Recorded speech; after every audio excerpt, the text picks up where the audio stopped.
Andhra Pradesh governor ప్రజల్లోకి రావాలి. ఈ డిమాండ్లో ఇది 48వ రోజు. 48 రోజులకు అడుగుతున్నాం గవర్నర్ గారిని ప్రజల్లోకి రావాలని. నిన్న గుంటూరు వచ్చారు గవర్నర్ గారు, పర్యటన అని చెప్పి పేపర్లో టీవీలో వచ్చింది.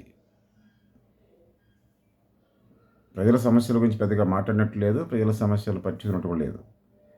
ప్రజల వద్దకు వెళితే ఏ ఇంట్లో ఏ బాధలు ఉన్నాయో చెప్తారు జనం. ప్రథమ పౌరుడు అంటే కుటుంబానికి యజమాని లాంటి వాడు అని, కుటుంబ పెద్ద అని. భార్యకు వచ్చినా, భర్తకు వచ్చినా,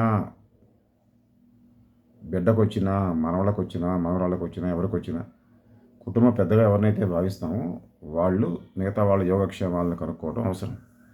అప్పుడే ఆ పెద్దరికానికి అర్థం ఉంటుంది. దాని పెద్దరికం అంటారు.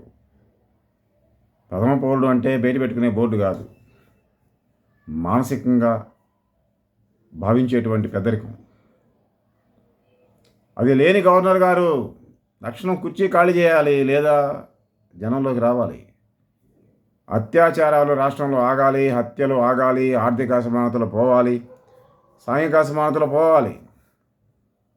జనం కష్టపడి సంపాదిస్తుంటే ఆ డబ్బులతోటి తిని కూర్చుని కార్లు, కట్టెన్లు, కాలింగ్ బెల్లులు, సెక్యూరిటీలు, పెద్ద పెద్ద బిల్డింగులు, లాన్లు, పూల మొక్కలు, పూల కుండీలు, వాటి సువాసనలు. ఇది కాదు ప్రథమ పౌరత్వం అంటే.